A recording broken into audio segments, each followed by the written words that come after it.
where our veterans' voices are heard. MBR Talk. Hey, thanks for supporting our channel by watching and listening. Find us on the web at mbradio.us. Theme song is gonna play or not. I don't want to have it playing in the background, and I don't even know. So let's check and see if the Trench Talk theme is gonna play this week. There it is. You tuned into the Farron Dozier Show on mbradio.us, Trench Talk Edition, and Life Force Sports. Catch me here Wednesdays at 4 p.m. Pacific Time, only on mbradio.us. How'd I do? Was that a good take? That might work. All right, good evening. Welcome to the Farron Dozier Show on KCAA Radio, 106.5 FM, 1050 AM. Also streaming from the KCAA Radio.com website and mbradio.us.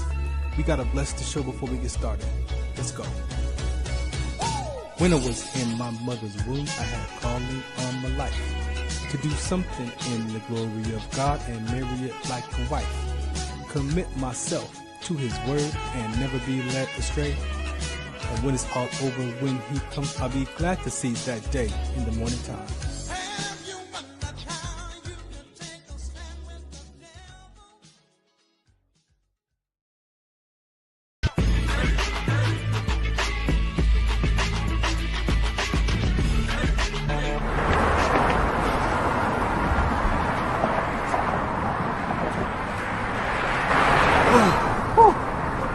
Hey, what's up, man? How you doing? I'm blessed, my brother. I'm good, man. I'm good. Hey, did you see the game last night? Oh, that was a good game. But did you see the shot? I lost money from that shot. Oh, man, that shot was cold, I man. hated it, but it was good.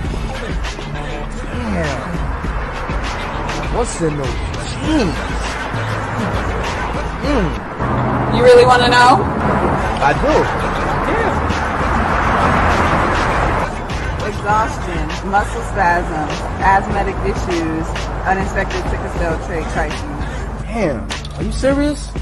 When I was young, I found out I had sickle cell trait. My mom's told me, but I ain't have no knowledge of it. But when I got older, I had a child, and the doctor told me my daughter has sickle cell trait. Do you know the facts that both parents have sickle cell trait? There's a 50% chance the child may have the trait, and 25% chance the child may have the disease.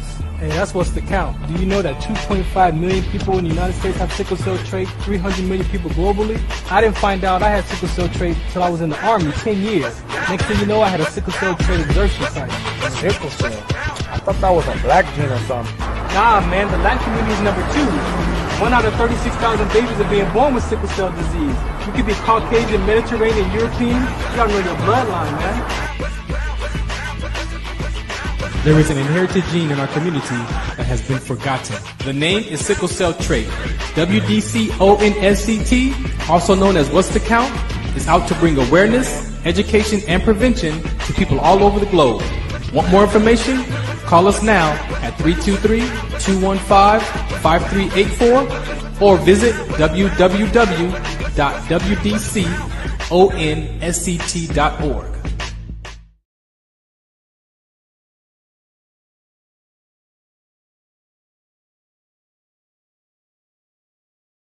Do you remember studying sickle cell in biology class? What's the Count on sickle cell trait prevention is here to bring you awareness, education, and prevention conversations around the risk factors of this inherited gene. Visit wdconsct.org. Zetovia salve, made from natural and organic ingredients, good for inflammation, poor circulation, hemorrhoids, yeast infection, lip sores, dry coughs, eye pain, minor cuts and bruises, and ready to purchase at botanicaherbalco.com. botanicaherbalco.com. botanicaherbalco.com. All right, welcome to another episode of the Farron Dozier Show. I'm your host, Farron Dozier, of course. We are on the Military Broadcast Radio Network. That's right, MBRradio.us. Make sure you go and you see that little QR code up there in the left side of my screen, your right, possibly. Make sure you go there, support veterans here on this platform. They're giving veterans a voice. I am one of those veterans, blessed to be a part of this network and able to share my story and other stories around veteran topics and issues and discussions, right? Let's see. We're gonna have just a little quick conversation about some topics today that I want to discuss. I'm still dealing with becoming an author. I don't really like that identity or that title. However, I have written some inspirational reads called the Life of a series, and they are 10 reads that we will be talking about, but not all 10 today. I got a couple that I want to address that boils down to just the child and father and child and mother relationship. We know that those are key conversations. So just make sure, if you have questions, you want to be a guest, hit me up at Farron Dozier on all your platforms. You can shoot me a message from the website as well. Just let me know and I will reach out to you and we'll discuss an opportunity for you to be a guest and share your story on this platform with us. So as I mentioned, what even had this conversation show up for me today is because I have been just kind of listening to social media, and I listen to social media because I want to hear like the pulse of the conversations, right? Because you hear this 60-second clip, and then they take this conversation, and then they either chop it up to make it say what they needed to say, right? Because it doesn't show that person saying that conversation in one breath, right? It's usually chopped and chopped, and then it's chopped, and then it's chopped, and then there's this narrative that gets created. And unfortunately, when I was in radio broadcasting school, TV broadcasting school, we made a promise, and I made a promise to myself that I would not be that kind of broadcaster, right? Because you could take a person's interview, chop it up, and make that person sound like the worst person on the planet, right? And they call that slander. So for me, if you watch my shows, it's all the way through mistakes, errors, all of it's included, right? This is real life. I may edit some clips out, but even those clips are in a continuous format. I don't create a narrative based off of what I've said in an hour episode or past episode. So as I'm listening to just different conversations, and I have friends, we share different Instagram posts. We share, because of stuff that we're talking about. This is our spiritual conversation, and so you got to hear where people are in the world so you can meet them there. And so I just been hearing this whole discussion about mentors and mentorship. And yes, there's nothing wrong with mentorship. We know that that's an important conversation. But what has it that the child has to seek a mentor outside of his parents' house? So what is it that a child has to go get a mentor to learn about life, and not from its immediate family, not from its immediate father and mother, brothers, uncles, cousins? We promote mentors. And I'm not saying that this is not a right or wrong or good or bad conversation.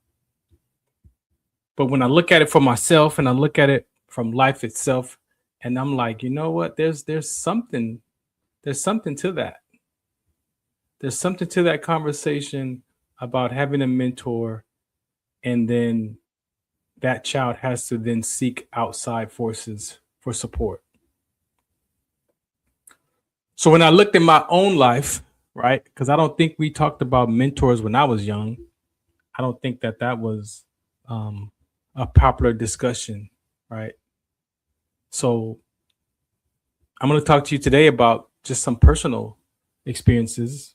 I'm not a psychologist or therapist. I'm a patient advocate. So I've done a lot of work around my own life, 16 years, that has allowed me to even still be in front of you today. And I'm just going to share you some of the principles and some of the ways that I had to go back and search life from a different perception. And really, that's what it is about perception. My inspirational reads that God has given me to deliver in those messages are about perception. If you understand the brain You understand how the mind operates. Perception is key. You have perception patterns, memory patterns, and action patterns. And those are all stored in your memory. And a lot of times that's where we go to have a meeting with ourselves to find out what happened the last time I did that. Oh yeah, I was disappointed. Definitely don't want to go that route no more. So then, we have these conversations about ourselves to ourselves. And sometimes the information that we have about ourselves to ourselves is also slightly corrupted because of our perception, because of our memory patterns, and because of our action patterns. And so we wonder why life continues to look the way it does, because your memory patterns and your perception patterns and your action patterns are guiding you to behave and to view life in a particular fashion. And again, this is not right or wrong, good or bad. This is just the way that the brain operates. So when you learn about that, and then you get in conversations where you get to question your perception, not everybody's willing to do that. Not everybody's willing to question their perception of themselves. We definitely question the perception of other people quickly. But do you question your perception of yourself? And so as I've healed in these particular areas that I share from, that I've written from, there 3 of the most important ones are the life of a 2-year-old, the life of a 5-year-old, and the life of an 8-year-old. And those 3 perceptions, by the time I was 14, they were corrupted. I put it that way. They were definitely corrupted. And so I'm going to share with you just kind of some of the conversations. You can, whatever you do your research on, whatever you are used by in life, whatever your ideologies, your philosophies, and your theologies are, you can take these conversations and self-examine yourself and possibly discover some levels of reconciliations and even some levels of self-forgiveness, right? And so when I looked at that, and I was like, where do we start? Where do I start with that? And so I've heard, not saying that it's the truth, but there's partially an empirical truth. If you ask people in your life and just get a sense of how people think about this question, is the mother the first love of that son? And is the father the first love of that daughter? Right? So there's some conversations that say that the son is hardwired to the mom and that the daughter is hardwired to the father. And by hardwired, it means that child is connected, attached to, and perceptions are coming from and learning from that particular parent for a period of emotional connection or whatever that is for that child, right? So if the son is connected to the mother and the daughter is connected to the father, then what does that look like? What does that look like when that perception is broken? What does that look like when that transition happens and that child is now disconnected from that mother, that son, and that daughter is connected from that father? But also, the male child will be disconnected from the father just the same as the daughter will be disconnected from the mother. So it's not just an either or, but there is a part of that conversation that if you look at it in life and you look at the behavior and you look at how we act and how we respond in relationships, you could see that could be an empirical truth. And one of my, first conversations, and I want to set a context in the conversation that this is not about blame. This is not about talking bad about. This is about healing around our parents. This is talking about healing, right? So no blame, no disappointment, all that stuff for me has been transformed into my life stories and how I can use this conversation to maybe soften the heart of someone else who could be stuck where I was stuck at for 40 years? Who could possibly be stuck in a relationship as I was for years, and even put ourselves in positions to be stuck because there was something broken in the connection between the child and that parent? So as a father and a son and a grandfather, I've been able to look up the chain to my parents, and I've been able to look down the chain to my children and now my grandchildren, and realize, like, oh my goodness, there has to be some conversation, especially based off how I grew up and how I treated my parents, and then how I treated my children, and how I get to treat my grandchildren today. And for some people, they never discover that for themselves. For some people, they end up, they die like stuck. They die alone. They die in resentment and regret. They die in upset and frustration. But guess what? I don't mean that they're dying dead, like off the planet. I'm talking about dying emotionally. Like we walk around like dead to ourselves, and sometimes dead to our family, because we never want to feel those emotions, those pains again. And so unfortunately or fortunately, what does that look like? And at some point, I had to tell the truth to myself. I was willing. And hey, out of all of that conversation, the last 16 years, you know, I'm in a different place today. And no blame, no more shame. I'm not embarrassed about my past. I'm not disappointed in myself as I was. I'm not saying it doesn't show up still. I'm saying that I recognize it, because I recognize my perception patterns. I recognize my memory patterns. I recognize my action patterns. And those get expressed how? Sometimes it gets expressed in your behavior, in your character, in your personality, or in your body language. And the downside of that is people perception of your body language and your character and your behavior and your personality. They take that and they make it mean something about them. And then now there's an issue. You understand that? See, my body language has nothing to do about who you are. My perception about myself has nothing to do with who you think I am. My behavior really has nothing to do with you. It's all about me and what I'm dealing with. And so when you do that work and you discover that, and you get a glimpse of that experience or that behavior that you've been acting the way that you've been for so many years, and you realize, why do I act like that? Why do I do that? Why do I behave? Why do I say that? Why do I act like we don't say that out loud to each other though. We say that to ourselves. Your subconscious mind and your conscious mind are in a battle with each other, because your subconscious mind runs what's in your heart. It's doing its best to keep you safe. It does its job very well. It does its job very well.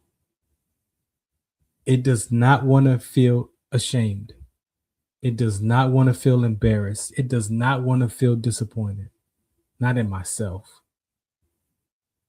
Now, we feel like that in other people, but that still refers back to me.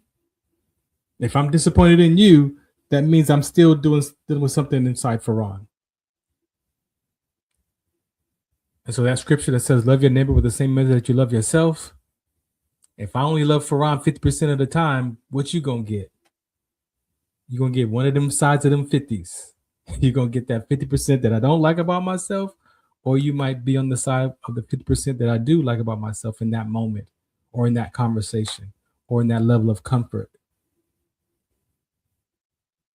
So again, when you understand and you recognize that within yourself first, there's no way in the world that you're not gonna, I don't even want to say change. There's no way in the world that your behavior won't alter.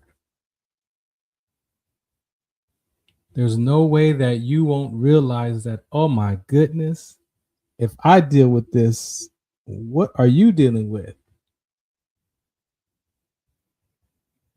But everybody's not willing to look at that.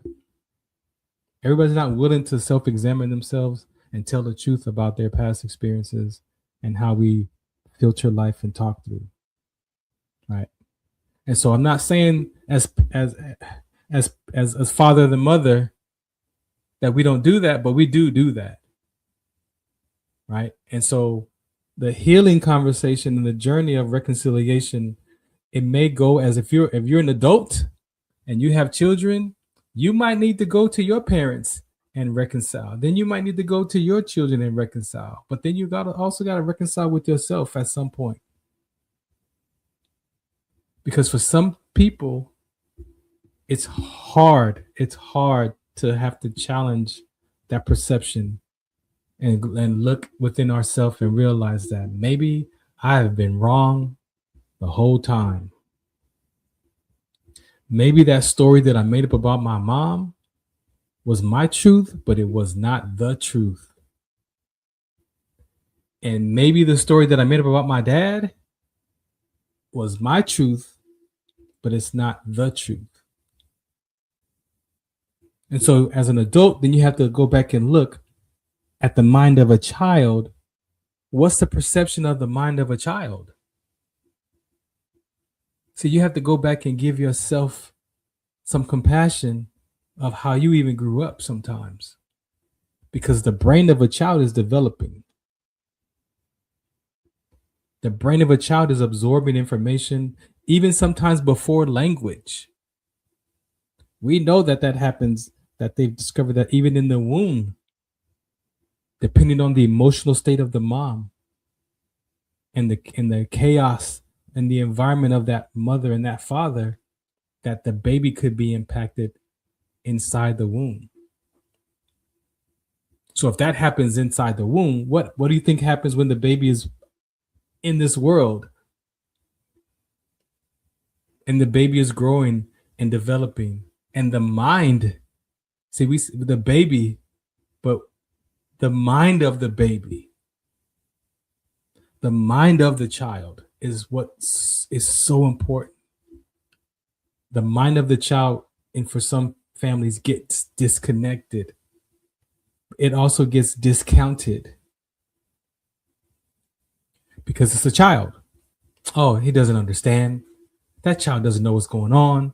That child is not, there's no way that child could understand about this divorce. So I'm not even going to talk about the divorce. I'm not going to even talk about the breakup or why the dad's not here anymore. I'm not going to talk about why the mom's not here anymore. I'm not going to talk about to the child because the child's not, she doesn't understand. The child doesn't understand.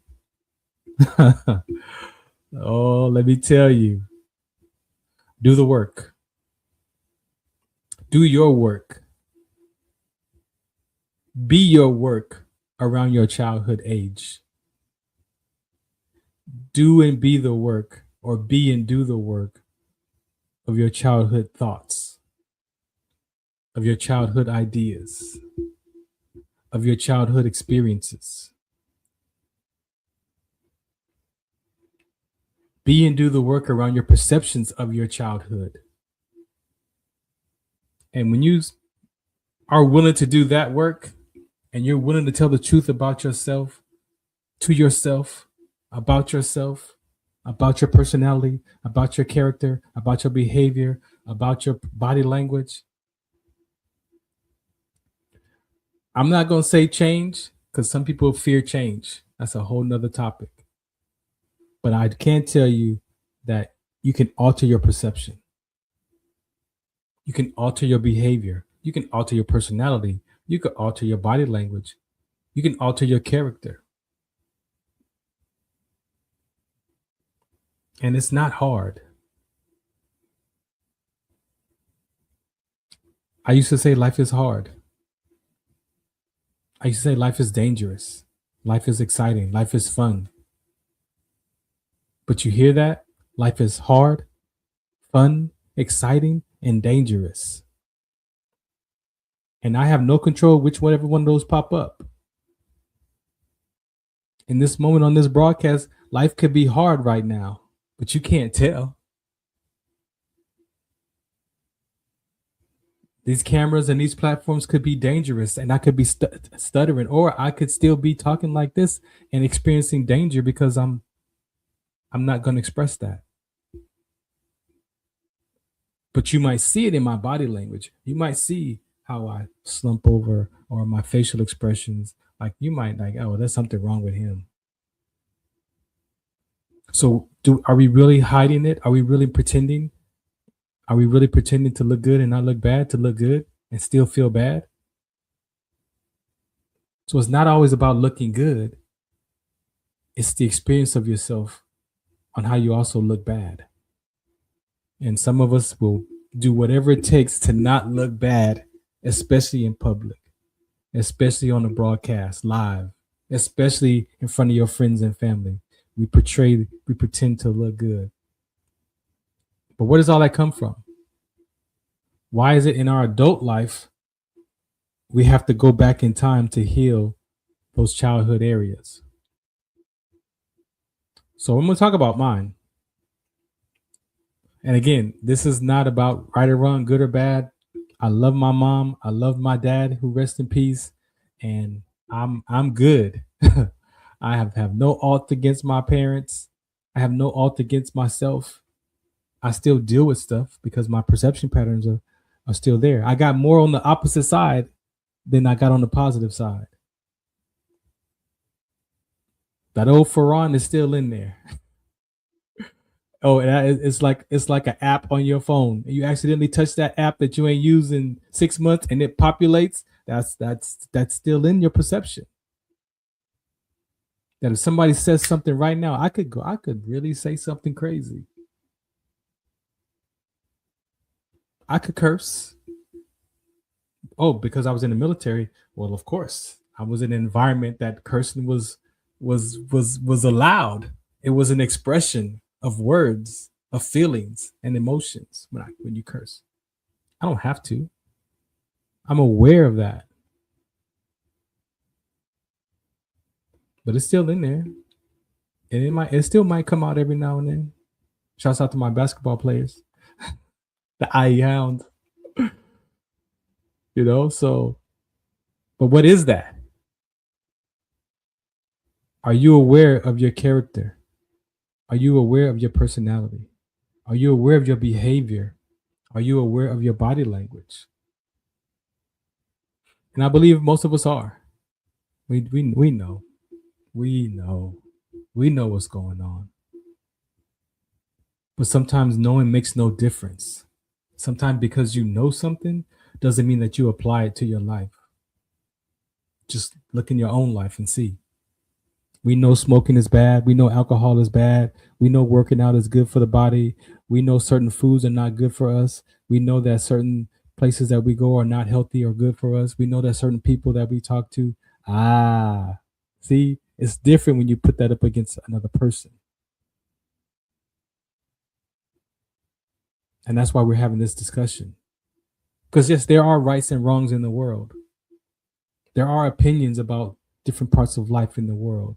But when you have an opinion about another human being, that's where the waters get muddy. You know, you ever been in muddy water? That's where the experience of life becomes more intense. It becomes more challenging because you love that person, but they're not acting how you need them to act so that you could act a particular way. So that you could be a particular way. But I have to wait till you do that first. So when you act like that, then I'll act like that. But we don't start off like that. We start off as a child, loving and caring and in the mind of wonder and asking questions about why and what is this and why is that and where is this and where's my mom? Where's my dad? That's the mind of a child. That's the same mind that Christ is talking about that can get into the kingdom of heaven. The mind of a child. See, the mind of a child is at an age of wonder. See, the mind of a child does things and they play for no reason. We used to be like that, right? Remember when you could do something for no reason at all?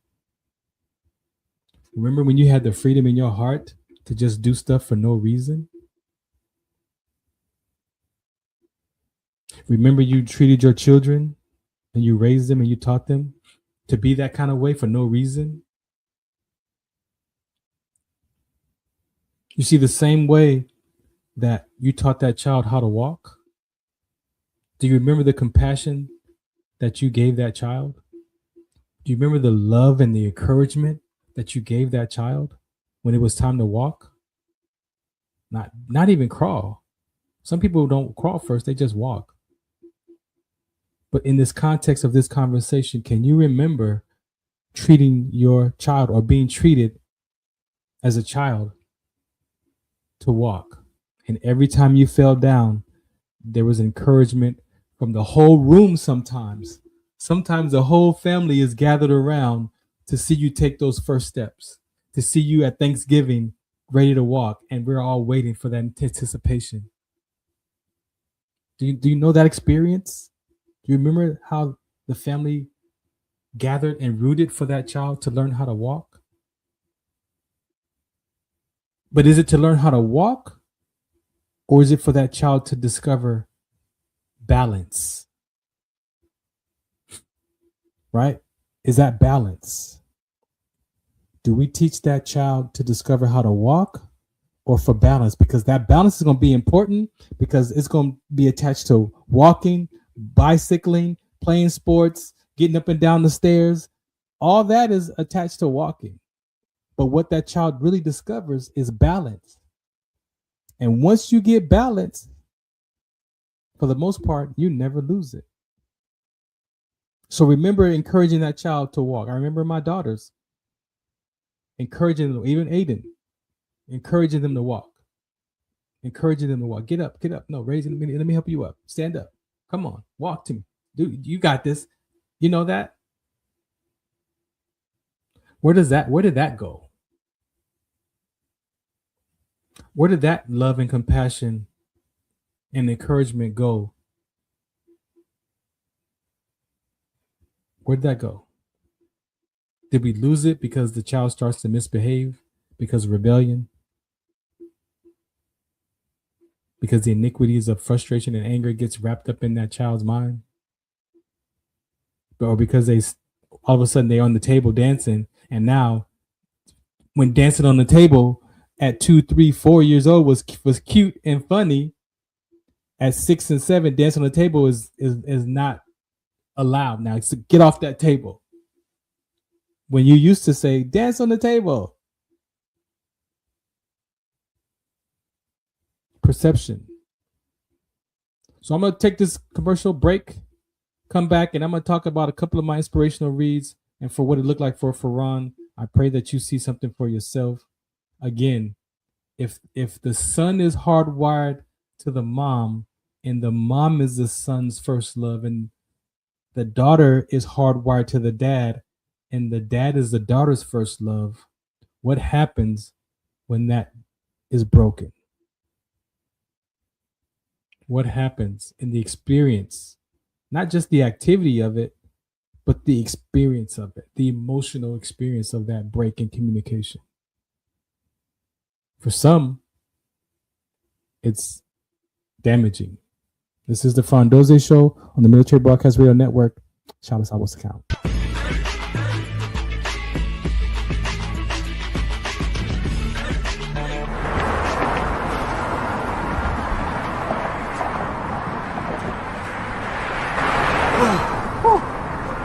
Hey, what's up, man? How you doing? I'm blessed, my brother. How you doing? I'm good, man. I'm good. Hey, did you see the game last night? Oh, that was a good game. But did you see the shot?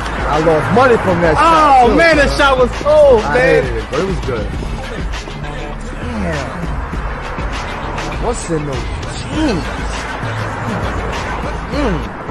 You really want to know? I do.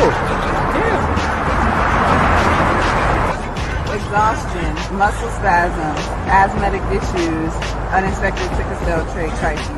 Damn, are you serious? When I was young, I found out I had sickle cell trait. My mom's told me, but I ain't have no knowledge of it. But when I got older, I had a child, and the doctor told me my daughter has sickle cell trait. Do you know the facts that both parents have sickle cell trait? There's a 50% chance the child may have the trait, and 25% chance the child may have the disease. Hey, that's what's the count. Do you know that 2.5 million people in the United States have sickle cell trait, 300 million people globally? I didn't find out I had sickle cell trait until I was in the Army, 10 years. Next thing you know, I had a sickle cell trait exertion site. Sickle cell. I thought that was a black gene or something. Nah, man, the Latin community is number 2. 1 out of 36,000 babies are being born with sickle cell disease. You could be Caucasian, Mediterranean, European. You gotta know your bloodline, man. There is an inherited gene in our community that has been forgotten. The name is sickle cell trait. WDCONSCT, also known as What's the Count, is out to bring awareness, education, and prevention to people all over the globe. Want more information? Call us now at 323-215-5384 or visit www.wdconsct.org.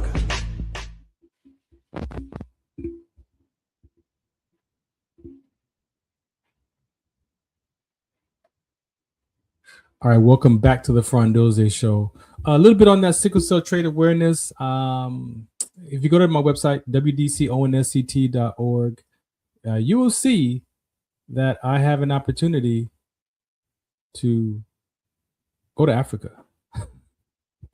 I've had a couple of opportunities to go to Nigeria, as well. However,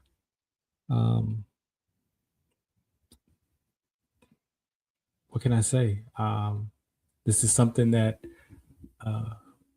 was created in 2011 in the futures session of the education that I was in.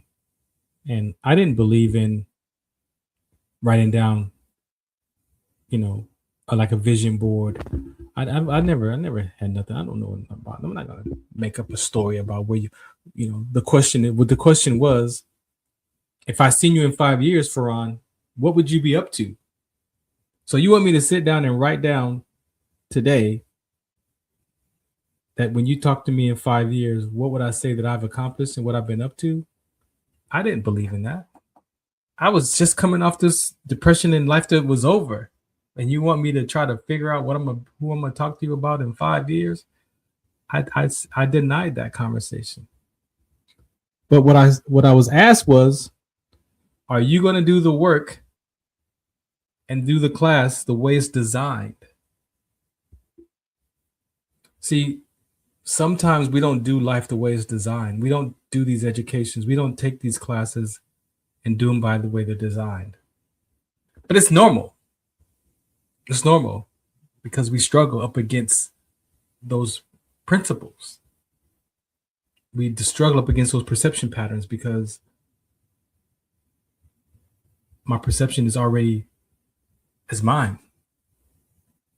Those action patterns are mine. Those memory patterns are mine. How could I come up with a conversation with memory for future memories? But because I was willing to do the work and I had been in that education for a few months and this is the third class in that curriculum because I hadn't done my seminar yet. There's 4 pieces of the curriculum, but I was on the 3 main pieces. So that last piece, because I was willing to do the work and tell the truth to myself, I sat down and I answered the questions. It was structured. Now I didn't just make it up. It was a structure, and it asked specific questions. And so I wrote down specifically who I was going to be and what I was going to be doing in the future 5 years from that day in May of 2011. Now, mind you, that was the spark of my sickle cell trait advocacy identity, right? Because Farron was dealing with identity crisis with my rank and my uniform is who Farron was and what Farron did in life. And when that was taken away, I didn't know who I was. So I was lost. And I made it mean that I was lost. And I said it out of my mouth that I'm lost, that life is over. I said that out of my mouth. And by me saying that, my subconscious mind collected evidence to prove to myself subconsciously that your life is over. You said it, so let's gather the information. And my mind gathered, it had enough information, baby. Woo! I had enough proof. I had enough evidence. I had enough to know that, oh yeah, buddy, that voice in my head, that's why, because your life is over. See, we don't. You got to be able to pay attention to that voice. So in that education in 2011, I imagined all the stuff that who I could be as a sickle cell trait advocate. I wrote down all the types of places that I wanted to go. I wrote down the stuff that I would be doing. I wrote down the type of people that I wanted to meet and the famous people. I wrote down the organizations that I wanted to work with. I wrote down a whole list and I turned it in. And she took that and she compiled it and then she gave it back to me. And then she said, read it to me. And when I read it, I was like, who is this guy in 5 years? Who is that? Like, that's not me. Who's this? But guess what? I've tracked it. It's in my calendar on my phone. It reminds me. I read it every now and then. I think I've only read it to like 5 people on the whole planet that knows about that list of who I said that I was going to be in the future. And I can tell you, in 2026, from 2011, that at least 50% of that future that I created has been accomplished. I've experienced it, I've done it, and I'm on the way to being it, all in the same context. And guess what was on there? Africa. Africa was on my list to go there because I know that that's where the sickle cell trait gene is, why we're number one as African Americans, as Black people. We're number one because sickle cell trait combats malaria. So my ancestors who came from that part of the world where malaria was present is how they survived. So can you imagine that when I sit back and think about my sickle cell trait, how many people that gene was passed through all the way to get to Farron? I don't even know. How many generations did that inherited gene called sickle cell trait, that mutation, get passed along through other family members of my family, through my dad's side? That gene came to my father, that came to me, and then I passed it to my daughter. Like, who thinks that? And so the opportunity to travel to Africa, you can go to my website, wdconsct.org. Right on the first page, I got to put there. You can read the flyer. It's this June. I'm in the process of getting my body immune system worked up. I interviewed Dr. Sebi before he passed in 2013, and I'm taking his supplements. I'm doing one of his compounds that he created, of what he used to cure people, to heal people with the body. So Botanica, you hear that commercial? Botanica Herbal CO. I am actively engaged with them, and I am on their supplements. I'm on their compound that they still produce, and It's like 90 days. I got to do it for 3 months. And by June, I should be ready because I got to take those vaccines, right? So I'm conscious. I want to make sure that my body is at the point where if I could flush the mucus out of my blood and regenerate my body with the minerals and enzymes that I'm getting from this Dr. Sebi compound. See, let me tell you how it looks, right? So your normal red blood cells live about 120 days. If you have a normal adult hemoglobin A red blood cell, it lives about 120 days. It goes through the process of your body and boom. And then your body, your bone marrow regenerates more red blood cells, right? I have one that's normal and I have one that mutates. So my sickle cell trait gene mutates. It is what it is. We're not fighting malaria, but there is also a health complication and other health complications just by having one copy of that gene. So yes, it serves its purpose, protecting me from malaria. However, in certain conditions, and what's going on with your body, with my body, sometimes that gene might mutate and can cause some health complications. And for some people has been connected to some sudden deaths. And I'm a messenger. I'm not going to say I'm just a messenger, but I'm a messenger of that conversation now. That's what I discovered, right? And so imagine that if your immune system is weak and mucus is in your inflammation, right? Then what that does is imagine that you're taking these supplements, you're drinking the sea moss, and you're taking all the stuff that you need to take, and you're eating properly. You're not eating foods right now that are going to cause inflammation. You're not going to eat preservatives. You're not going to eat stuff that's frozen in the freezer that has preservatives. You're not going to eat that. You're going to find as close as organic to natural food that you can possibly get in today's age, and you're going to eat that. You're going to get the fruits that's in season. You're going to eat the pineapples. You're going to eat the strawberries, whatever that's on the list for you to eat. So imagine you're eating that now. I'm not eating junk food. I'm not eating chips. I'm not eating Doritos. I'm not eating, I love me some Mexican food. I love hamburgers and hot dogs. But imagine I remove that from my diet. And now as I'm taking and drinking these supplements, as those red blood cells die off, and as the mucus in my body, inflammation in my body is being pushed out, the new red blood cells are being generated, and now their new cells are coming in. You understand that? So as I'm pushing out the inflammation out of my body with the compound, and the old cells are dying off that contain the mucus, and they're getting flushed out of my system, and the new cells are being regenerated and being generated in my body, guess what happens in 3 months to 4 months?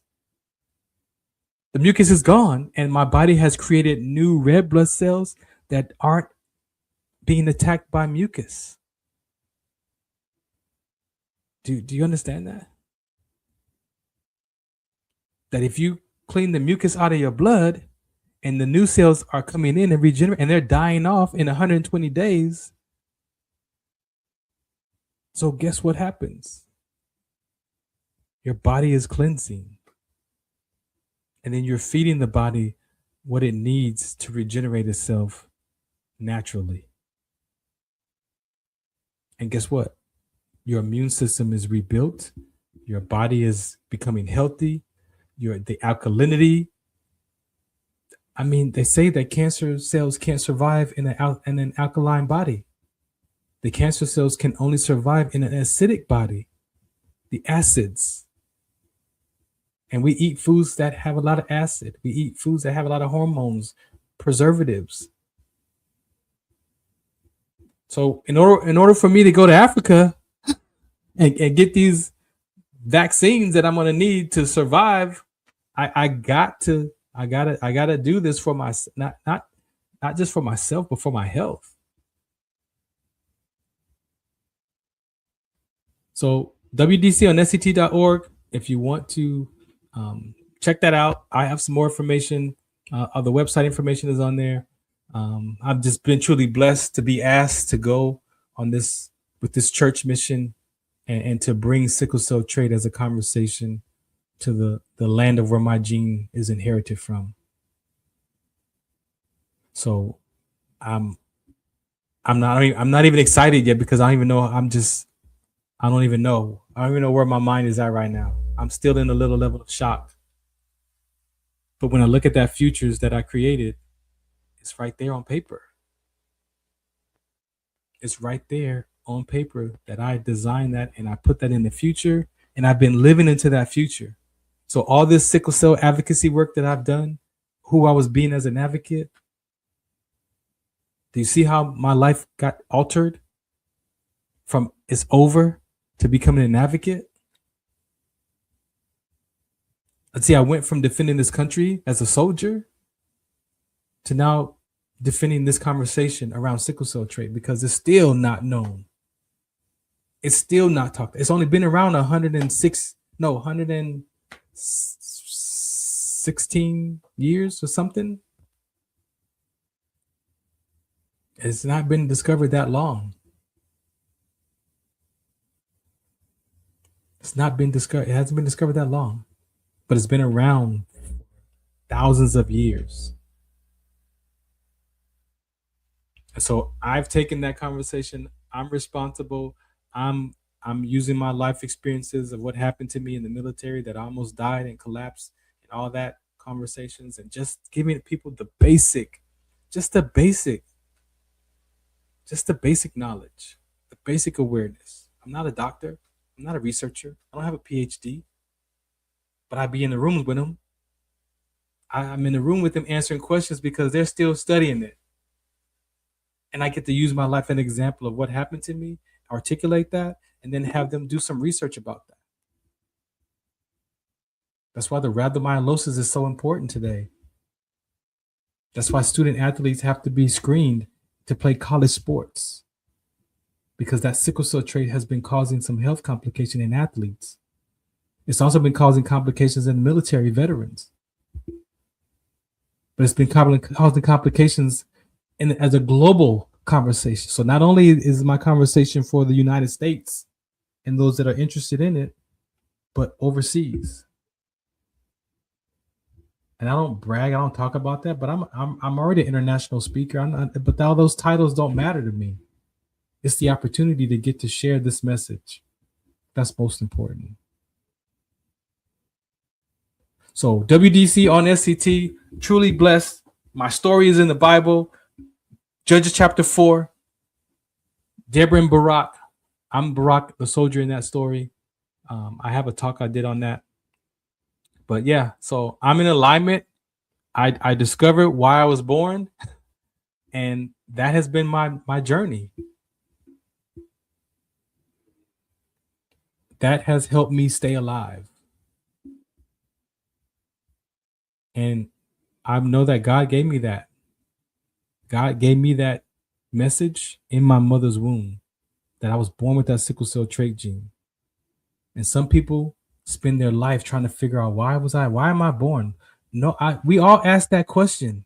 We might not ask it out loud, but we seem to ask it to ourselves, because there's something in you that knows that there's something that you want to be and do that's way more fulfilling than surviving this life. And was I ready 16 years ago to go to Africa? No. Was I ready 5 years ago to go to Africa? No. But for this time, I'm ready. So yeah, in my mind, I should have went to Africa a long time ago. I could be saying it's about time, God. But I wasn't in the season for this work. I wasn't. I thought I was. But I have grown so much in this conversation. I've done so much work around this conversation, but I've also grown as a person. And that's what we're talking about today. Your character, your personality, your behavior, and your body language. So let's talk about the first inspirational read, right? And this first one, I didn't discover them in this order, right? But then when I put them together in the sequence of discovery, I was able to discover a 2-year-old decision that I made about my mom. And that 2-year-old decision is called Life of a 2-Year-Old Disconnected with Love. Disconnected with love. A 2-year-old. Now, how did the 2-year-old know that he was disconnected from his mother and I could barely talk? And if you listen to my previous interview with Caldwell Williams, Caldwell saw his mother cut his umbilical cord and said, "Don't cut me loose." And he was just born, laying on her chest. Now, he's 91 right now. And he still remembers his mother cutting his umbilical cord when he was born. Because he went back and talked to his mother with that memory. And she said, "Yeah, that's what happened. How do you, I never told you that?" No, she never told him that.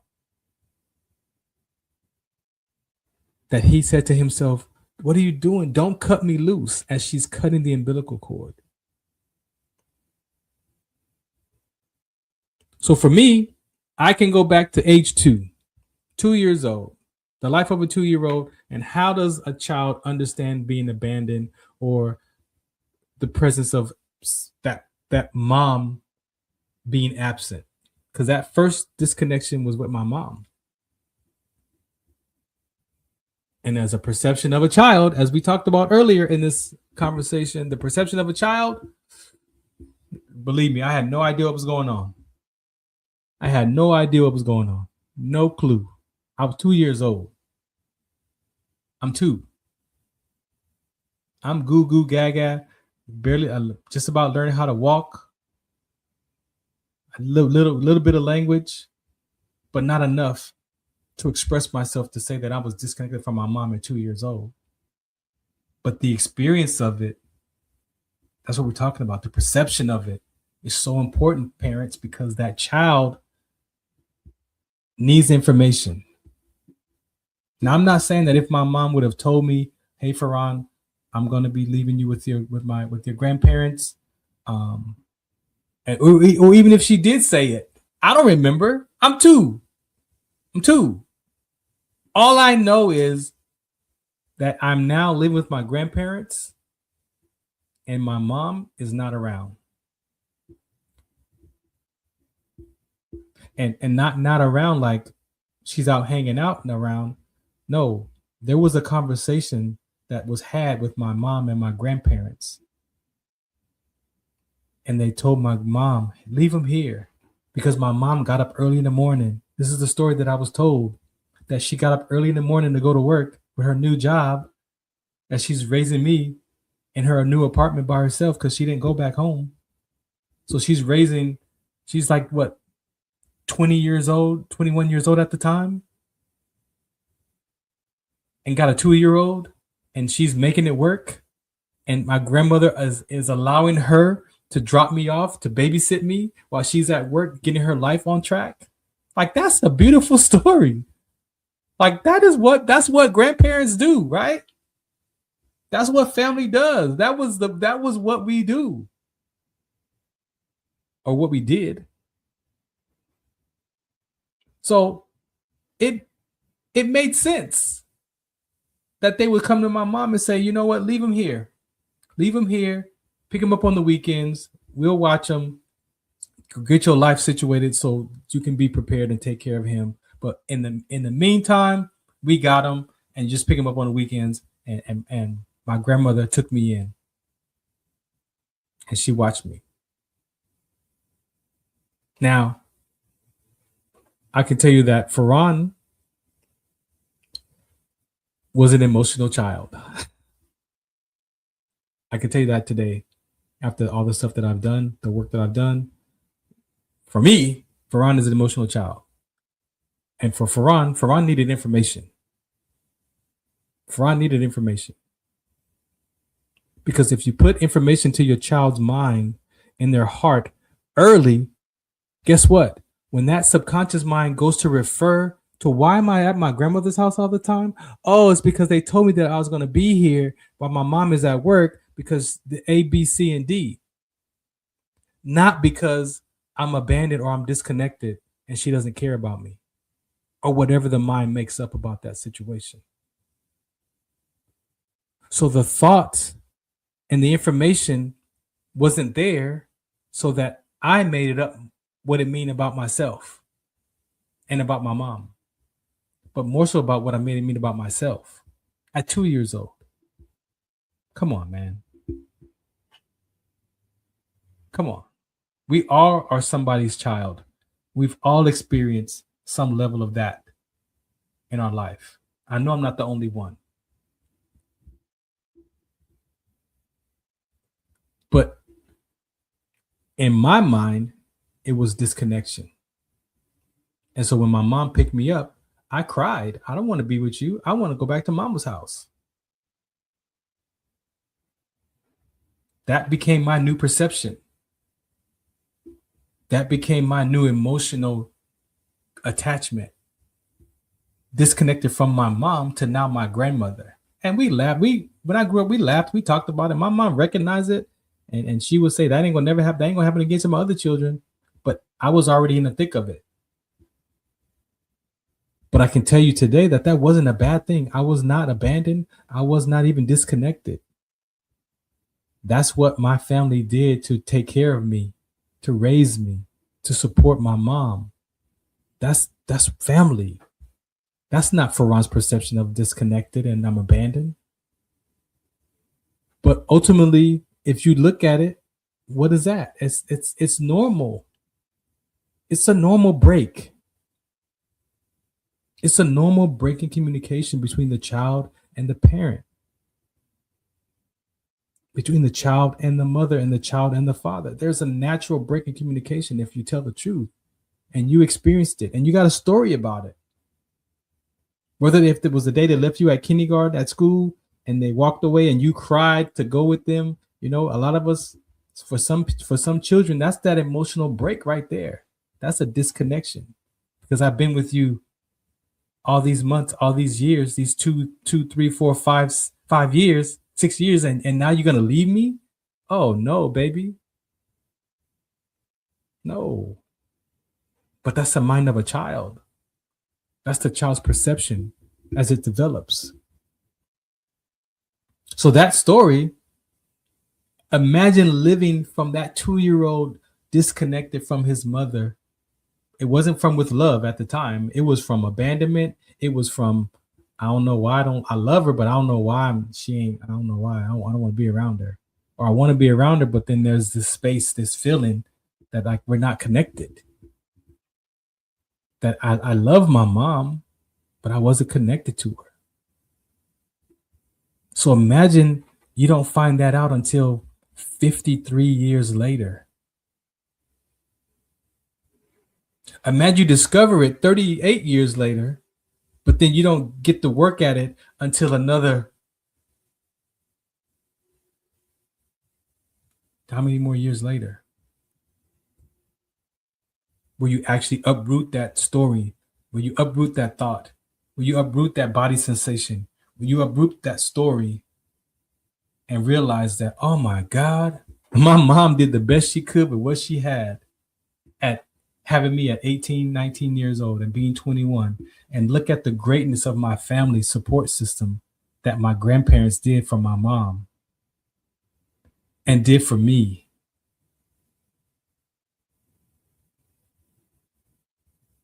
You got to go back and talk to your family. You got to go back and ask your mom what was going on when you were born. You got to go back and talk to your grandparents and find out what was going on. Because your perception is only one piece of that puzzle. Your memories are only one piece of that memory.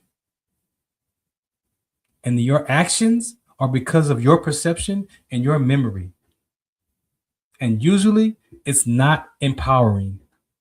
Usually it's disempowering. Usually it's a fracture. Usually it's a wedge. That's why we call it about trauma. That's why we say we got mama and daddy issues. We say that and we know that and we look at that, but do we apply that and look at it from, not about? I had to go back and look from my life, not about my life.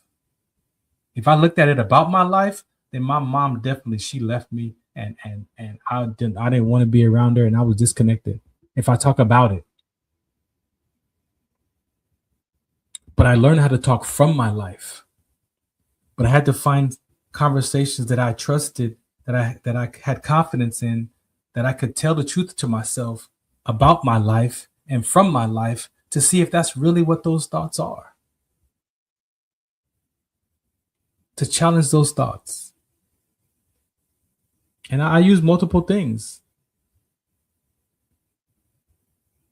And I use cognitive behavior at the VA for my ideology. CBT will challenge your thoughts if you're willing to tell the truth to yourself and put that word in that conversation.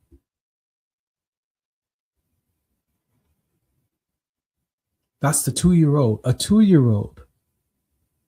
And I didn't get that until 53 years later. So how do you think life turned out? How do you think your life would turn out if you've been living 53 years disconnected from your mother, with a corrupted perception and a corrupted memory and corrupted actions towards your mother? How do you think life turns out? How do you think it turns out? That's enough to have someone's life off track. That's enough to sabotage relationships. That's enough to treat your mom in a way that she doesn't need to be treated. And if the mom is your first love, then how do you think you're going to treat your next loves? Or are you even going to have another love of your life? Are you going to ever experience love when it's broken in your mind from your mother as a male? There's a lot of these topics about men, and men don't mature till later in age. And you know what? Hey, you know what? I say that that's true. I'm 55 and I'm just like, dang, this is, you mean to tell me I had all the, even though I survived those first 55 years of my life, I survived it, but now I'm in a space where I get to live life a little bit now. Like I get to test it out differently. I get to get some new perceptions on some conversations. I get to look a new perception of myself. Wait, I get a new perception of myself? But I always thought that I wasn't good enough. I always thought that I wasn't worth it. I always thought that I wasn't loved. I always thought that I wasn't accepted. And I thought that I had to do these different things to be loved, to be accepted, to be enough, to be worth it. But usually those things that I had to do to get that acceptance was more damage, because that's not who I really wanted to be, and even doing the stuff to be accepted.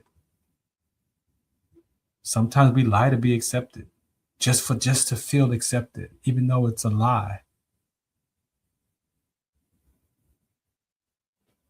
So can you imagine the first one, the 2-year-old mind, the 2-year-old being disconnected from your mom, your first love, the one that you don't care about her going to work. I don't care where I want your time, mom. If a child could talk at 2 years old, that's what the child's mind is saying. Where are you at? Why are you not around? I don't care. You got to go to work. What that mean? You got to go to work. That's the mind of a child. The mind of a child wants our time. Time. And so guess what? I got the time from my grandmother, not from my mom. My grandmother took over that time because I ended up staying with her from 2 years old to 8 years old. So can you imagine the bond that I had with my mother, my grandmother? That my grandmother would lie to my mom so that I could spend the night. She would tell my mom, "Oh, he's asleep. Don't worry about picking him up." And I'd be in her lap looking up her while she's on the phone like, I want to go. And she, "Oh, he's asleep." That's my grandma. Man, you know how many good memories that I have now? Do you know that I was able to transform those perceptions into just love from my family, from my grandparents, the love from my mother? It's different at 55 now. It wasn't like this at 50. It wasn't like this at 20. It wasn't like this at 5.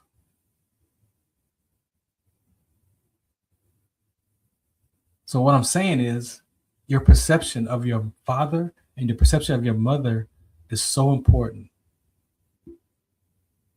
I'm not saying your experiences is like mine, but I'm willing to bet money that we all have some version of this disconnected from our parents. We all have some version if you tell the truth. And that's all I'm saying. You got to be willing to tell the truth. If you're not willing to tell the truth to yourself, you're not going to tell the truth to anybody else. You're not going to tell the truth to the mental health provider. You got to tell the truth to yourself. And so that's what I discovered at 40. That, wait a minute, not only is my life ain't over, I got some stories in this brain and these perception patterns that I can remember that story about my grandmother and my mom. I can remember crying with my mom, like, I don't want to go. I want to go home. I want to go to mama's house, crying. I remember that. So that was emotional pain. Do you understand that?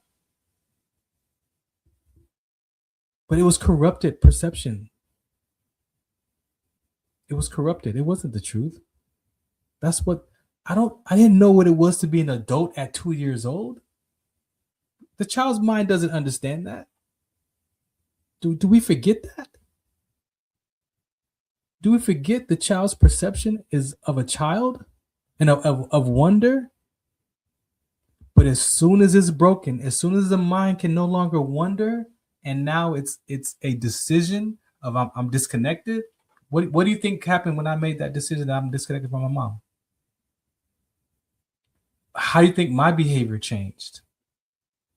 How did my perception change from that day forward?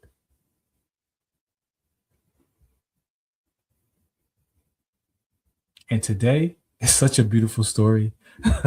I thank God that He allows me to use this story to share as a message.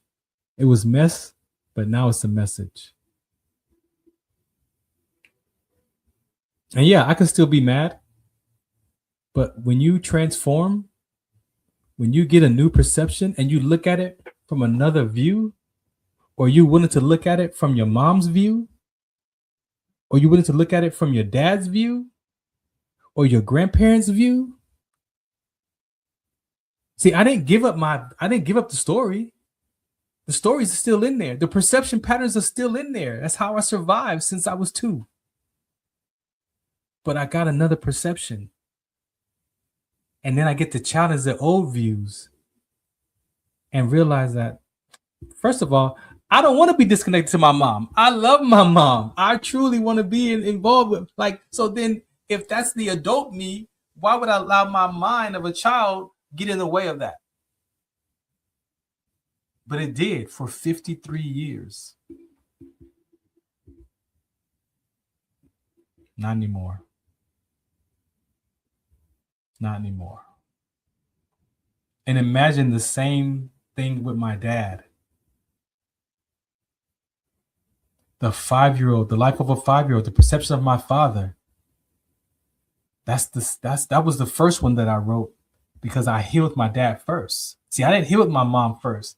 I healed with my dad first. And I'm grateful to God that I was allowed to heal with my dad first because my dad passed away in 2019.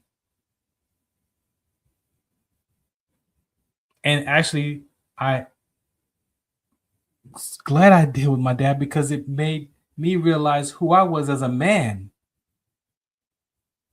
and who I was as a boy and the corrupted perceptions of a child as a boy. What do you think I brought into my manhood? I brought the same attitude of the ingredients of what I made up about my father. I mirrored my parents. The more I resisted like being like my parents, my mom and dad, I became just like them in my own version. That's what you have to understand, people. You have to understand that the child is a mirror of you, the perception, and it's usually a negative. It's usually negative. And so we wonder why the child needs a mentor or the child needs to go and get a coach.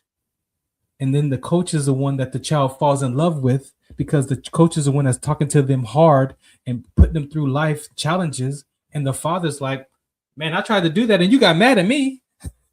The mom is like, I tried to be there for you, but you had an attitude with me. The dad's like, what?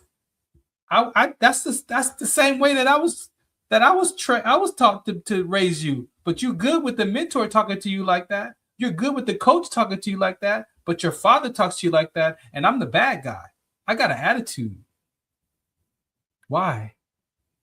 Because the perception of the child to the father has been broken because the child could be disappointed in you, Dad, Mom. The child could be disconnected from you, from a story that the child made up because you wasn't there.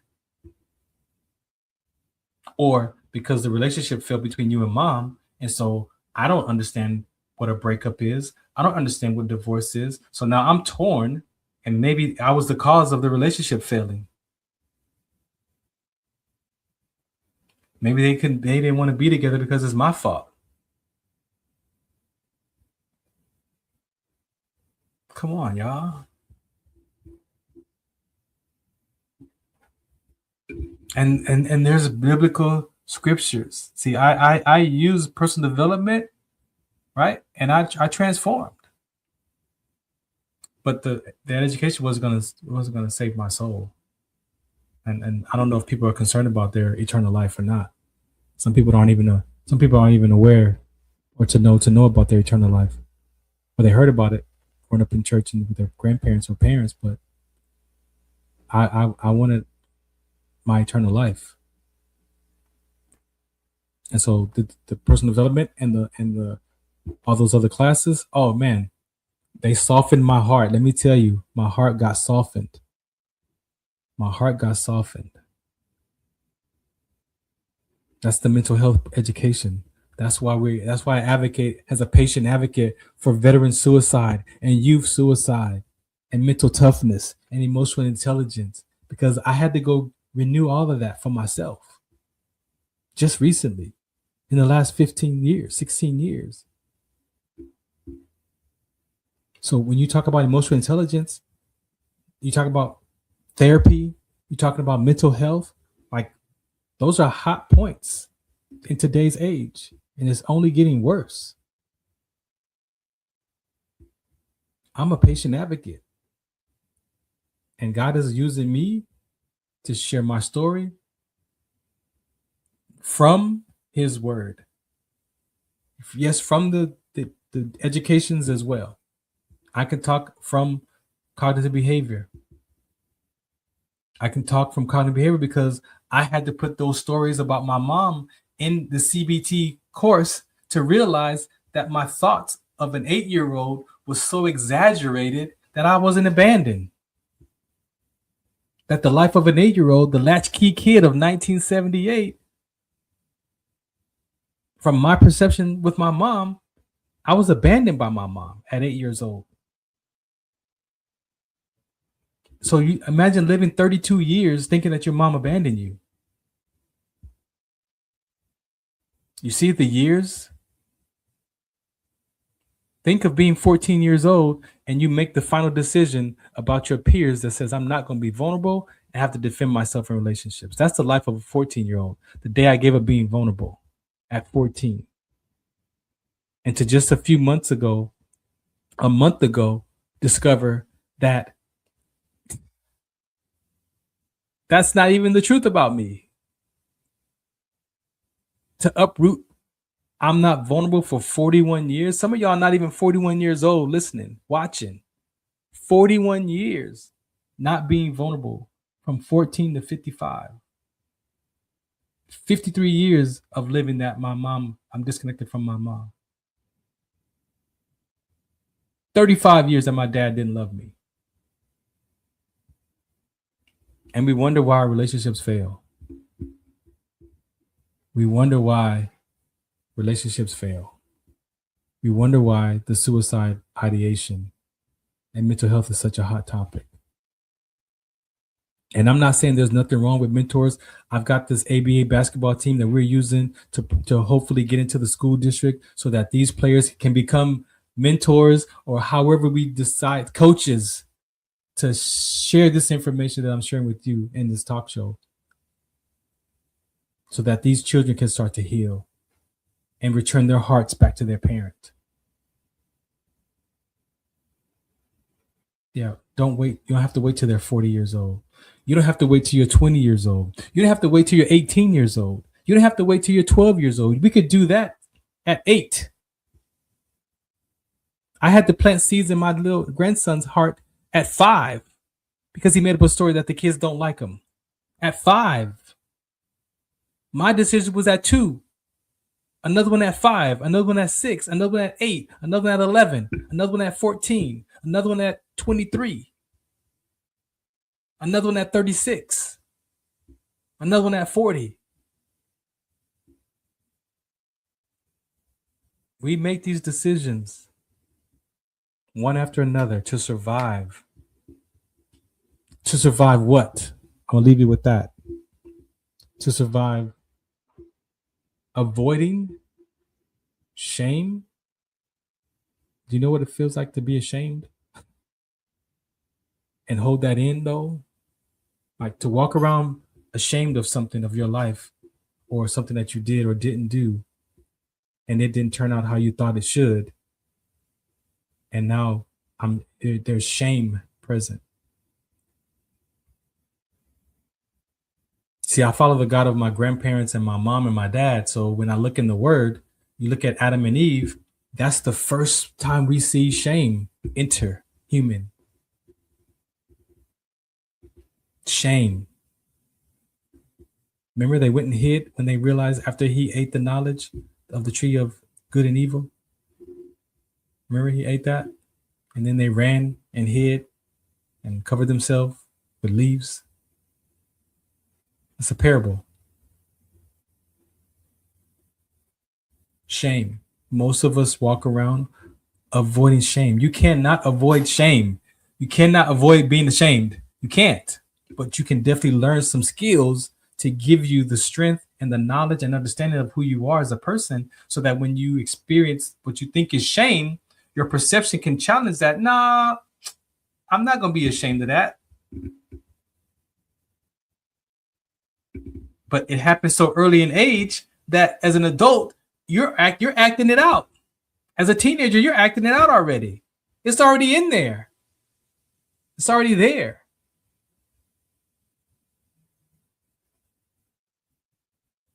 Disappointed. I was disappointed in my parents, disappointed in my mom, but I was more disappointed in myself as I got older. It was really a reflection of myself. I'm being disappointed in myself. And imagine being so disappointed in yourself that you don't even want to make no more decisions, because you think it's the decisions that you make are making you disappointed. When it's not the decisions, it's the reasons why you're making the decision is what you're getting stuck with disappointment. With the unspoken expectations, or the expectations of it should turn out like this, or hoping that it turns out, or doing something in order to get something from somebody, and then they don't give it to you, or respond how you think they should respond. So now you're disappointed. But you're not disappointed in them only. You're disappointed in yourself. Like, damn, Farron again? Dang, how did I do that again, man? What's wrong with you, man? Why don't you get it together? What is it? I can't figure this out. That didn't happen today. That's a perception of a child that's been fractured. Usually from the mom and dad. And then the peers. So by the time you're 12, 13, 14, 15, 16, 17, 18, you've made that peer decision to the point, thank you, Holy Spirit, to the point where I'm an entrepreneur. Like, I'm working by myself. I'm an entrepreneur because I don't trust nobody. I don't trust my peers. That's why I don't like that entrepreneur spirit. That entrepreneur is a selfish spirit. I just think you had to say that. Selfish.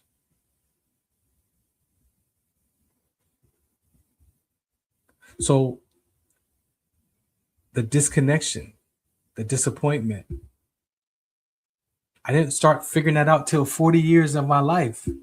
That's a lot of time to be walking around disappointed in myself and still trying to have a family, still trying to have a job, still trying to provide, still trying to live my life, still trying to figure out life, still trying to stay alive.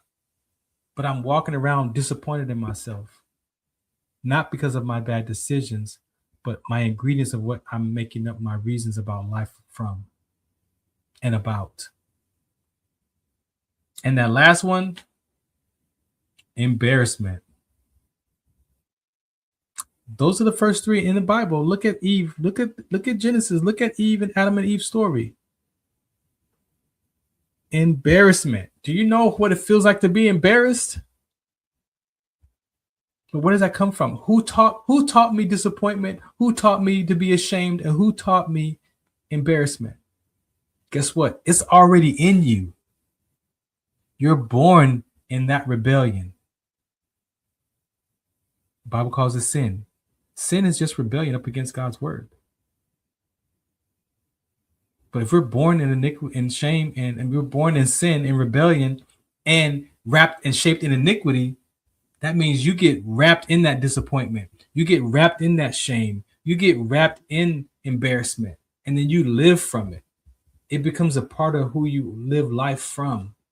And then you talk about it to yourself. And I never want to be embarrassed again. I never want to be ashamed of myself again. I never want to be disappointed in myself again. And that becomes your perception of yourself. And then the anger and the frustrations and all the other stuff is just the surface of it. That's how it gets expressed. I didn't want to live like that anymore. I got to the point that life was over, and it was over. But there was a little blip in my mind. There was a little voice of that mustard seed of faith, the Holy Spirit that was in my heart since I was 16. Suppressed, though. He was not called upon. He was suppressed, and I didn't believe in God because I couldn't be perfect. But there was something in my mind that heard that seed of faith, that heard that Holy Spirit say, it's time. There's got to be something better. And I heard that like, it's got to be something better. It's got to be something better. 39 years old. Like, is my life really over? And I said, there's got to be something better. You hear that? Just the way I said that life is over, I said out of my mouth, there's got to be something better. And guess what? The Holy Spirit used all this stuff that he put me through to get to see that life is better. To get to see that life wasn't over. To get on this path that God has given me these messages, and that I could share that with confidence, with a level of confidence. I ain't in 100% confidence because sometimes I don't believe y'all care about sickle cell. But guess what? It might not be for you. It's for those who need to hear that message when it's delivered. So your perception. For my veteran brothers and sisters, I promise you, if you just don't wait till you get out to take cognitive behavior therapy. Don't wait till you get out. Don't wait. Find it. You got VA benefits, you're active duty, go to mental health. Go to mental health to develop, not as a survival state to fix something after the fact. See, if you go to mental health before or during, you deal with that stuff before you get out. Now, you're going to have injuries. I'm not saying that doesn't make you not a perfect person, but we can interrupt that veteran suicide. We can, you might still need some therapy. You might still, there's nothing, like I said, there's nothing wrong with therapy. We need that to soften our hearts. But what are you feeding your spirit? And that's what I'm at today. For the last 6 years, I've been feeding my spirit. But I found that the religious and the religions, systems, it's a relationship. And it's my relationship with Christ, not my mom's relationship, not my dad's, but they were examples of their relationship with God. My grandparents were examples. And honestly, I don't see nothing wrong with the Bible's principles that teaches you how to treat people, but to also try to treat yourself first. Gotta love God with all your heart, soul, mind, body, all that. And then you gotta love your neighbor with the same measure as you love yourself. Those are the only 2 commandments. And it's really one. Because if I love God and love my neighbor with the same measure I love myself, then I don't want to hurt you. I don't want to talk to you crazy. I don't want to kill you. I don't want to do nothing. I don't want to do anything if I love God and I love myself the way that I love you. And so with the cognitive behavior, I had to measure how much I love Farron. I had to stop saying I don't love women. From the 2-year-old disconnected from my mom and the 8-year-old of abandoned by my mom. And then my dad doesn't love me. I had to go back and reevaluate that and use some principles. Because you're used by principles already. You're used by negative principles. Your life, your mind is being ran by principles that have you think that the world is all jacked up and your parents don't care about you and your mama don't look and your uncles and your siblings. I'm the black sheep. You hear people talk about that. That's a disconnection from their family. And I'm not saying it's right or wrong. We definitely go through things in life. But at least I could love you only as much as I love myself. So if I only love myself 25% of the time, I can only give you 25% of the time. But if I love myself 50, 60% of the time, and I recognize that I don't love myself the other 50% of the time, then it's me to go look at why I don't love myself for the other 50%. And then that's the work that I go do. I don't blame you for the other 50%, but I definitely put a shield in front of me of that 50% that I don't like about myself. And if you speak to any of that 50% that I don't like about me, guess what, baby? We got problems because you don't get to tell me about myself. Even though I know you right. Even though I know you telling the truth about how you see me and how I'm acting, but you don't get to say that. You don't get to say that to me. That's that 50% that I don't love about myself. So the more I go work at my weaknesses and turn them into my strengths, guess what? The percentages shift. My experience of myself grows from 50 to 60 to 70. And now I love myself 80% of the time. And that 20%, I'm aware that I still got some work to do so that I don't put it off on you. Because I realize I'm also poor in spirit. And poor in spirit, recognizing that is where humility comes into play. Yes, of course, those classes allowed me to soften my heart about myself. So yeah, those personal development classes had me be a better person. That was a start. And God uses everything for his good. So it just led me right back to his word. So now I filter all those worldly conversations to see what God has to say, to see what Christ had to say, to let the Holy Spirit guide me so that I could get the information and get my knowledge and understanding. But also I need to get comprehension. And when I get comprehension, guess what I get? I get revelation from my life. And then I take the knowledge, the understanding, the comprehension, and the revelation, and then I get to apply that to Farron's life. And that's all I've done the last 16 years. Well, 6 years with the word, because I've only been back in church 6 years now. So 10 years of Landmark, and then the last 6 years of the word. I fed my spirit. My heart was softened, and I get to be here in front of you today. Do I have to manage all that stuff from the first 40 years? Of course I do.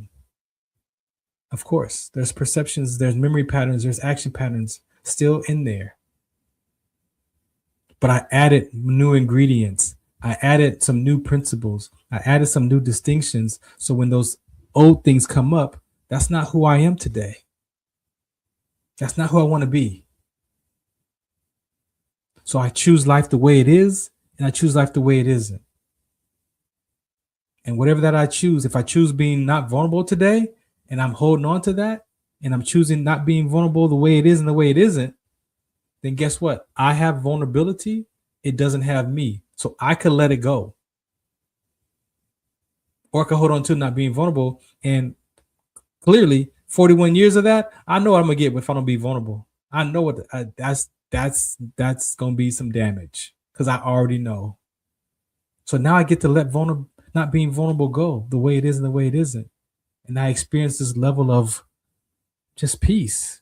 Like I experienced being whole and complete. When I chose life the way it is and the way it isn't, I now can practice experiencing being complete as a person.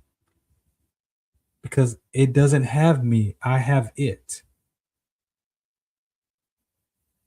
Me and my daughter, before she took off, we were talking and we were having breakfast, her and I, Aiden. And I tried to explain to her what that looks like if I'm holding on to something I don't know I'm holding on to. And I had this spoon and I was sharing with her, like, imagine this is me not being vulnerable and I'm holding on to it. Right? I'm holding on to this. Let me give you a bigger screen so you can see this demonstration. All right. Imagine this Beats case is me not being vulnerable and I'm carrying it. And I've been carrying this for 41 years in my hand. Right? So imagine I'm not being vulnerable, right? So when I go and touch myself and not being vulnerable, it's right. I'm holding on to it. And if I rub myself or rub my head or scratch my face, this is not being vulnerable. And I've been holding it so long that I don't even recognize that it's even there. I made that decision and I held on to not being vulnerable. And so my experience of myself is now this. So imagine that I'm walking around and I'm doing all this and this is not being vulnerable. And I'm just yes, I'm not being vulnerable. Do you see? I have to first realize that I'm holding on this thing to let it go. That's the work. That's the work that I've done most recently. But this is not being vulnerable. And imagine you take a shower and you going out on your dates and you going out hanging out, you going to the party, you going to church, you going all over, wherever you go. When you show up, I'm holding on, and so what will somebody say if they saw this? Oh man, you got your headphones with you? I'd be like, I always have my headphones with me. What are you talking about? I always have my headphones with me. That's not nothing new, but this is, I'm not being vulnerable. And this is what shows up. If I have a suit on, if I have on some jeans, or I'm at the gym playing basketball, I got my headphones on me. I got not being vulnerable on me. But I realized just a few weeks ago that I can hold these headphones the way they are and the way they're not. And now that I can hold them the way they are and the way they're not, I could either pick them up or I could let them go. And that's the experience of what it felt like not being vulnerable for 41 years. That I would hit myself in the head with these headphones for 41 years and not realizing that I'm holding on to headphones. It's like, do you imagine that if you put on some yellow tinted sunglasses at 10 years old, that you got these yellow tinted sunglasses and you put them on, and your parents let you wear those yellow sunglasses forever, till you're 35 or 40 years old. So from 10 to 40, you've worn these yellow sunglasses that you didn't have to take off. You wash your face with them on. You take a shower with them on. You go wherever. You go to school with them on, because these are your yellow tinted sunglasses. Now imagine at 40 years old, you take those yellow tinted sunglasses, come off, and you realize it's not yellow outside. You realize after 30 years of wearing these glasses that it's not really yellow. It's actually bright and clear outside. Imagine how you've looked at life through those yellow sunglasses for 30 years. Imagine the colors that you looked at that now don't look the same because you took those sunglasses off that are yellow tinted, and now you see colors differently. You got to go back and challenge your whole perception of life. You got to go back and question everything that you saw through those yellow tinted sunglasses. That's 30 years. Do you know I had to go back and look at not being vulnerable for 41 years and the impact, not just on other people, but on myself of not being vulnerable? I killed off a lot of relationships. I destroyed a lot of friendships from not being vulnerable. Maybe it's 1 foot in and 1 foot out of a relationship. Now, I'm not proud of that, but what I did was I took responsibility for my behavior. And I got present to the impact of my life and the impact on other people's life. But what I got most importantly was I got the body sensation of experiencing what it felt like that day at 14 to no longer want to be vulnerable. At 14. And I sat here in my office at 55 years old, and I felt that anxiety of that 14-year-old teenage boy in junior high school that told himself that day, I'm not going to be vulnerable and I have to defend myself, because the pain that I had in my body from that experience was so traumatizing that that's the only way that I could suppress it. See, that thought and that story and that word was connected to that body sensation. But guess what? Sometimes the body sensation comes up on its own. And then I'm like, oh, shoot, I'm not vulnerable. Oh, that's right. What is that? What is that feeling? Oh, that feels like I'm not. Oh, yeah. I mean, I'm uncomfortable. And to have that body sensation, the last piece of that not being vulnerable, show up in my body. And over time, release it. See, I could say not being vulnerable. I could almost still feel the tingling. But the thought and the story connected to the experience is disappearing. So I believe that a lot of the healing that we need to be able to process is the body sensations, because of the pain, the aches, the gut that I had at 8 years old as a latchkey kid, thinking I'm abandoned. The feeling of my dad not loving me. The feeling of a 2-year-old being disconnected. There's body sensations connected to that for some. I don't know if there was a 2-year-old disconnection body sensation. Well, maybe it was, because I could feel it when I said it. I felt that one in my thighs. All right. I appreciate you for listening today.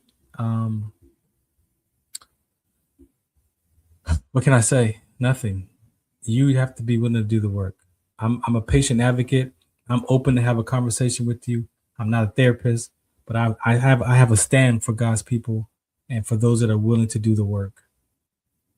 And maybe this conversation will allow you to just self-examine yourself with it. I'm not asking you to change. I'm asking you to look at life from another perception. I'm asking you to go talk to your family and find out what was going on when you was born. Find out what life was like for your mom and dad growing up.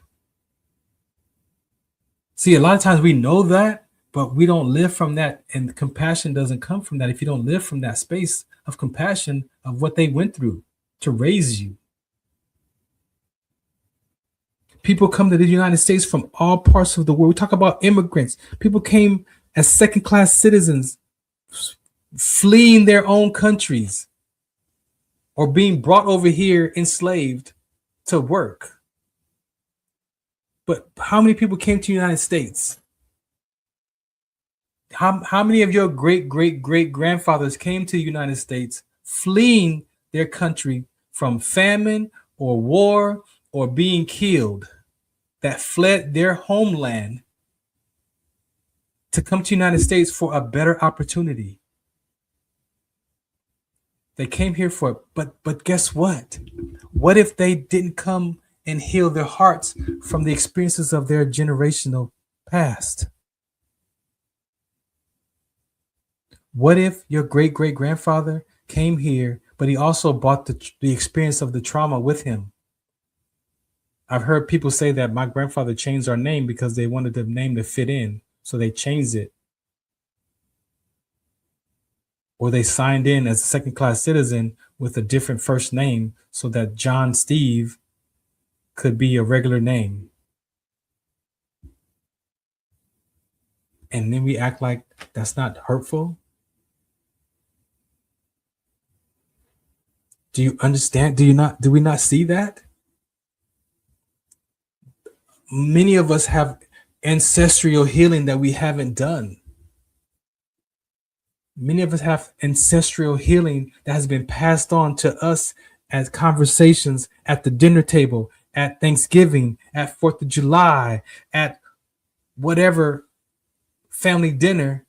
And we hear as children them talk about the man, Mr. Charlie, as my buddy talks about, and God. And now you have all these, like, well, if there's a God that you say, then why would he allow Mr. Charlie to control the world? Why would he allow me to experience this pain that I'm going through if we have a God? And now everything's questioned. And that's why I'm here. I'm here to share that you can be willing to look and make corrections in your own life first. But you got to be willing to do the work. And be willing means you got to be willing to tell the truth about how your character is, your behavior, your personality, and your body language. I'm the common denominator in all of my relationships. Wherever I go, Farron shows up. So I could blame people around me, or I need to look at some point, look at Farron, because some of the stuff that I keep hearing is common. And so maybe it is me. And that could be hard for someone to say, you know what, maybe I am what's going on. Maybe it is my behavior. Maybe it is my character. Maybe it is my personality. Maybe it is my body language. And no one wants to hang around me because of my body language. But the body language has nothing to do with you. It has everything to do with me. So remember that. When you look at people and they have a negative attitude or negative personality, or their body language is sluggish, it may not be about you. It may be something that they're dealing with in their own life. But we're quick to make it mean something about me because I'm already dealing with my own issues, because I'm already not good enough to myself. So then I'm not going to be good enough for her. I'm not going to be enough for him. I'm not going to be good enough for anybody or my parents, because I already feel that I'm not good enough to myself, about myself. And then we blame other people, but I got these three pointing at me. You've seen it.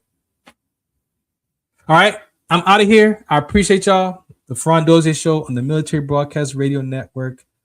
Have Had a blast. If you want information about the Life of the series, that's the link tree, or you can definitely go to farrond.com and take a look at that.